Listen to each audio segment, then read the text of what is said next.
بسم اللہ الرحمن الرحیم اعوذ باللہ من الشیطان الرجیم بسم اللہ الرحمن الرحیم الحمدللہ رب العالمین الصلاۃ والسلام علی اشرف الانبیاء والمرسلین وعلی اہل بیتہ الطیبین الطاہرین المعصومین۔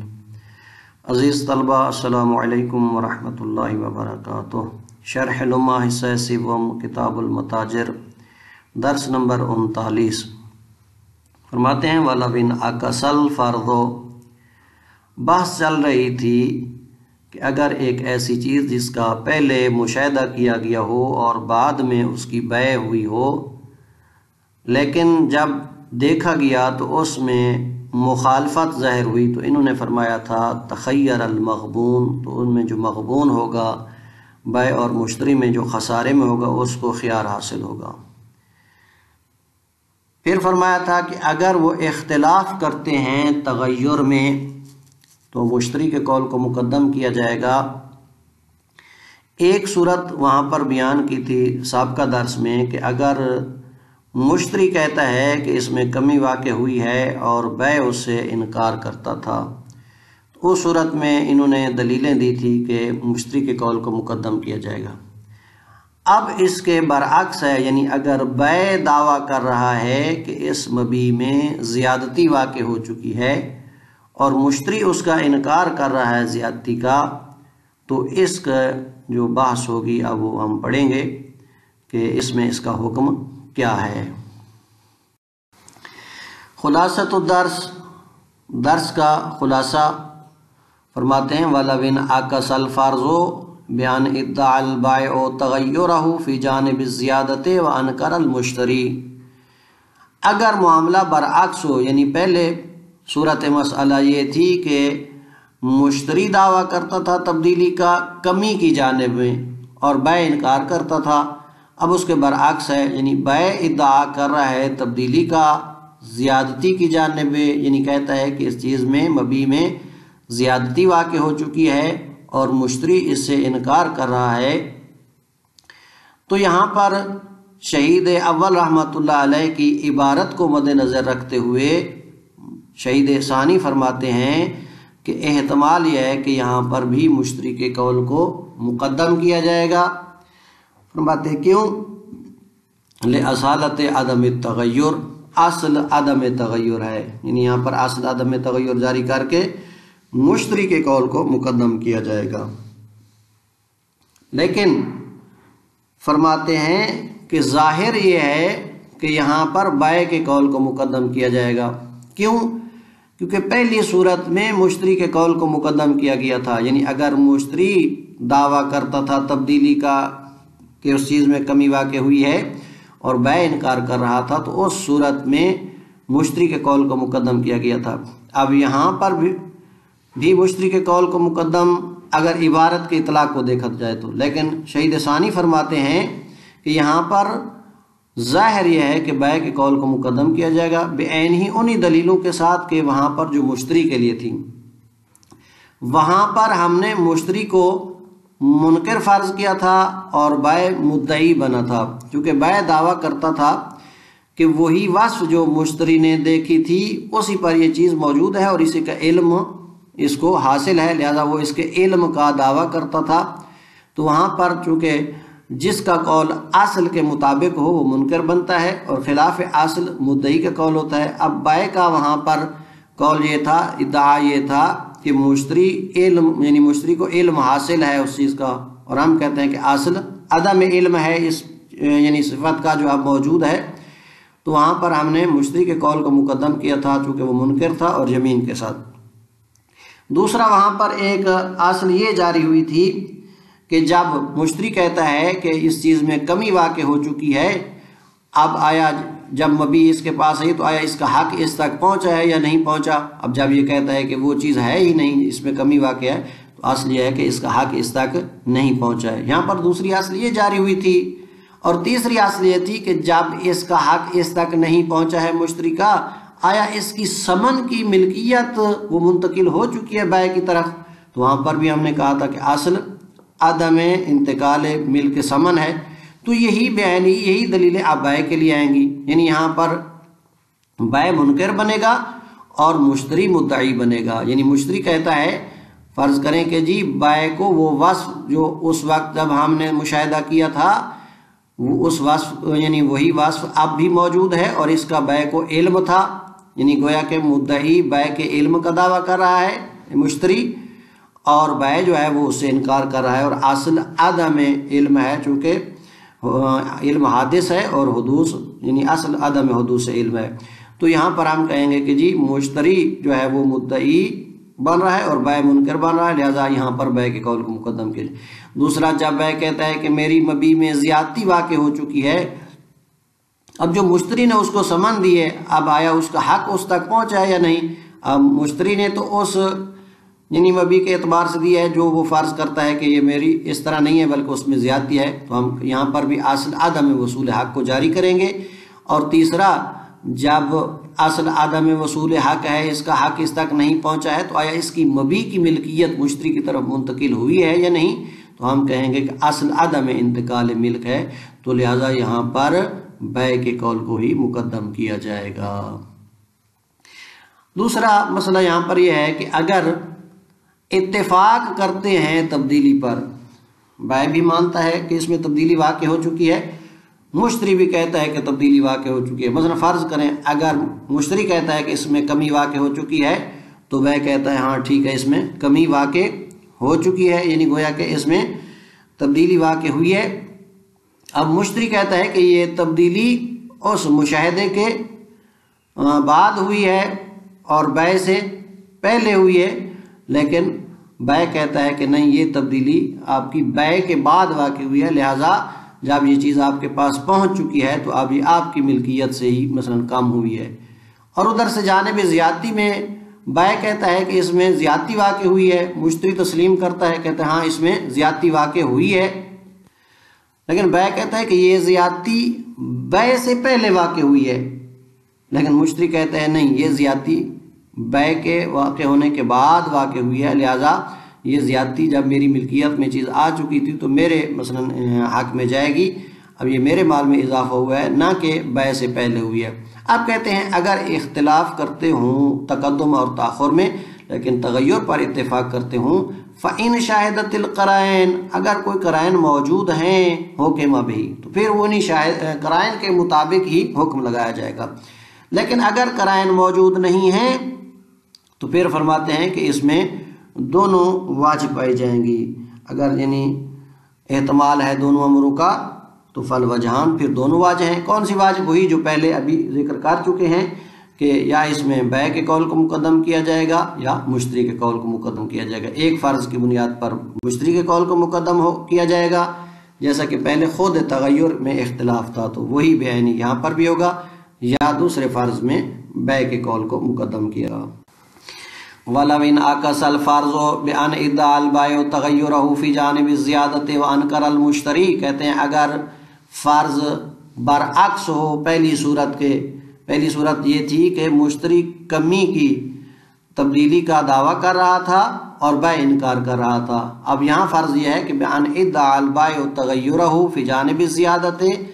بائع دعویٰ کر رہا ہے تبدیلی کا زیادتی کی جانب میں، کہتا ہے مبیع زیادہ ہو چکی ہے، وَأَنْكَرَ الْمُشْتَرِي، اور مشتری اس کا انکار کر رہا ہے۔ بائع کہتا ہے کہ جو مشاہدہ کیا تھا اس کے بعد اس مبیع میں زیادتی واقع ہوئی ہے، مشتری کہتا ہے نہیں وہی بعین ہی اسی طرح ہی موجود ہے۔ احتمل تقدیم قول المشتری ایضاً، احتمال دیا گیا ہے کہ یہاں پر بھی مشتری کے قول کو مقدم کیا جائے، پہلے فرض میں انہوں نے مشتری کے قول کو مقدم کیا، یہاں پر بھی احتمال یہ ہے کہ مشتری کا قول مقدم ہو۔ کما یقتضی ہے اطلاق العبارت، جیسا کہ اس کا عبارت کا اطلاق اقتضا کرتا ہے، چونکہ عبارت میں مصنف نے فرمایا وَلَوْ اخْتَلَفَ فِي التَّغَيُّرِ قُدِّمَ قَوْلُ الْمُشْتَرِي مَعَ يَمِينِهِ،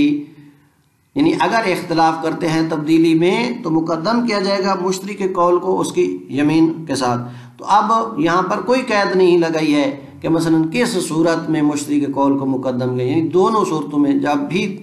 اختلاف کر رہے ہیں تغیر میں تو یہاں پر مطلق آیا ہے کہ مشتری کے قول کو مقدم کیا جائے گا۔ اور دوسرا لِأَصَالَةِ عَدَمِ التَّغَيُّرِ۔ اب اگر بائے کہتا ہے کہ اس میں تبدیلی واقع ہوئی ہے، ہم کہیں گے کہ آیا تبدیلی واقع ہوئی ہے یا نہیں، تو اصل عدم تغیر ہے۔ اور پھر جب بے ہو گئی ہے، چونکہ دونوں کو اس کے وصف معلوم ہوئی، اس علم کی بنا پر جب بے صحیح ہو گئی تو لزوم البے، اصل یہ ہے کہ بے لازم ہو جائے گی، لہذا یہاں پر مشتری کے قول کو مقدم کیا جائے گا۔ لیکن شہید ثانی رحمۃ اللہ علیہ فرماتے ہیں وَالظَّاهِرُ تَقْدِيمُ قَوْلِ الْبَائِعِ لِعَيْنِ مَا ذُكِرَ فِي الْمُشْتَرِي، ظاہر یہ ہے کہ مقدم کیا جائے گا بائع کے قول کو بعین ہی ان دلیلوں کے ساتھ کہ جو کچھ مشتری میں ذکر کی گئی ہیں، چونکہ وہاں پر فرض یہ کیا گیا تھا کہ بائع مدعی ہے اور مشتری منکر ہے۔ اب یہاں پر اس کے برعکس ہوگا کہ مشتری مدعی ہوگا اور بائع منکر ہوگا۔ وہاں پر یہ تھا کہ بائع دعویٰ کر رہا ہے مشتری کے علم کا کہ یہی وصف جو اب موجود ہے اسی کا علم تھا مشتری کو، یہاں پر گویا کہ مشتری دعویٰ کر رہا ہے کہ یہ جو ابھی وصف موجود ہے مبی کی بعین ہی مشاہدے کے وقت تھی اور بائع کو اس کا علم تھا، اور بائع کہتا ہے کہ نہیں، اس سے پہلے وہ کم تھی اور اب اس میں زیادتی واقع ہو چکی ہے، لہذا یہ اس علم کا انکار کر رہا ہے۔ تو اصل عدم حصول علم ہے، حدوث علم ہے، لہذا اس کو علم نہیں ہے، تو یہاں پر ہم کہیں گے کہ اصل اس بائع کے ساتھ ہے، بائع منکر بن رہا ہے، لہذا اس کے قول کو مقدم کیا جائے گا۔ دوسرا وہاں پر تھا کہ جب مشتری کہتا ہے کہ وہ مبی جو پہلے تھی وہ اب نہیں ہے، یعنی اس میں کمی واقع ہو چکی ہے، تو آیا اس کا حق اس تک پہنچا ہے یا نہیں؟ اب یہاں پر ہم کہیں گے کہ جب بائع کہتا ہے کہ میری مبی زیادہ ہو چکی ہے اور اس کے بدلے میں جو ثمن آ رہی ہے وہ کم ہے، تو شک کریں گے کہ آیا اس کا حق اس تک پہنچا ہے یا نہیں، تو اصل عدم وصول حق ہے۔ تو یہاں پر ہم بائع کے لیے بھی یہی جاری کریں گے کہ جب اس کی مبی زیادہ تھی اور اس کے بدلے میں ثمن کم آ رہی ہے تو اصل عدم وصول حق ہے، لہذا حق اس کا اس تک نہیں پہنچا ہے۔ اور تیسرا جب شک کریں گے کہ آیا وہاں پر تھا کہ اگر مشتری کی ثمن جو بائع کی طرف گئی ہے آیا اس کی ملکیت منتقل ہوئی ہے یا نہیں، چونکہ اس کا حق تو اس تک نہیں پہنچا ہے، تو یہاں پر بھی یہی ہوگا کہ آیا بائع کی جو مبی ہے اس کی ملکیت مشتری کی طرف منتقل ہوئی ہے یا نہیں، کیونکہ اس کا حق جو ثمن ہونی چاہیے تھی وہ اس تک نہیں پہنچا ہے، تو ہم کہیں گے اصل عدم انتقال ملک ہے، لہذا اس کی ملکیت منتقل نہیں ہوئی ہے، لہذا ان تینوں دلیلوں کے ساتھ بائع کے قول کو مقدم کیا جائے گا۔ دوسرا فرماتے ہیں وفی تقدیم قول المشتری فیہما جمع بین متنافیین مدعا و دلیلا، اور کہتے ہیں مقدم کرنے میں مشتری کے قول کو دونوں فرضوں میں کہ اگر مشتری کمی کا دعویٰ کر رہا ہے اس میں بھی مشتری کے قول کو مقدم کیا جائے، اور اگر بائع زیادتی کا دعویٰ کر رہا ہے تو اس میں بھی مشتری کے قول کو مقدم کیا جائے۔ جمع بین متنافیین، یہاں پر دو متنافی چیزوں کے درمیان جمع ہے، دو متنافیوں کے درمیان جمع ہے، مدعا و دلیلا، مدعا کے اعتبار سے بھی اور دلیل کے اعتبار سے، یعنی دونوں میں ہم مدعا بھی متنافی ہیں اور ہم ان کو جمع کر رہے ہیں، اور دو متنافی دلیلوں کو جمع کر رہے ہیں۔ مدعا میں کیسے؟ کہتے ہیں ہمارا پہلی صورت میں فرض یہ تھا کہ مشتری کے قول کو مقدم کیا جائے گا، اس کا حاصل یہ ہے کہ مدعی تغیر کے قول کو مقدم کیا جائے، چونکہ مشتری کہتا ہے کہ تبدیلی واقع ہوئی ہے، تو اب پہلے فرض میں ہم گویا کہ کیا کر رہے ہیں، مدعی تغیر کے قول کو مقدم کر رہے ہیں، چونکہ مشتری ادعائے تغیر کر رہا ہے۔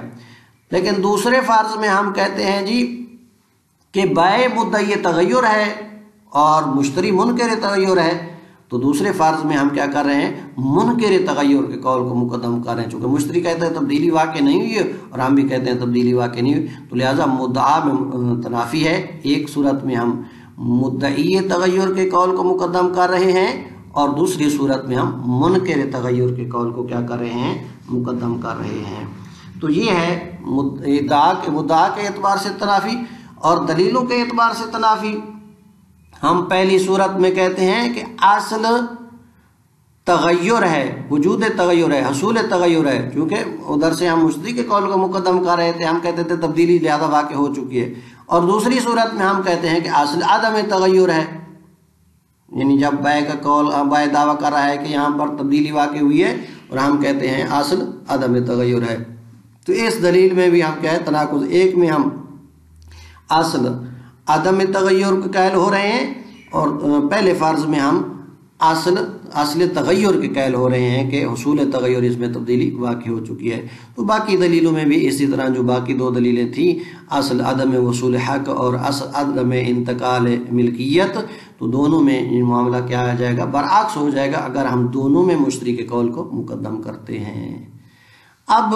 یہاں پر شہید ثانی رحمۃ اللہ علیہ مصنف کے اس اشکال کو دور کرنے کی کوشش کرتے ہیں، فرماتے ہیں دیکھو جی،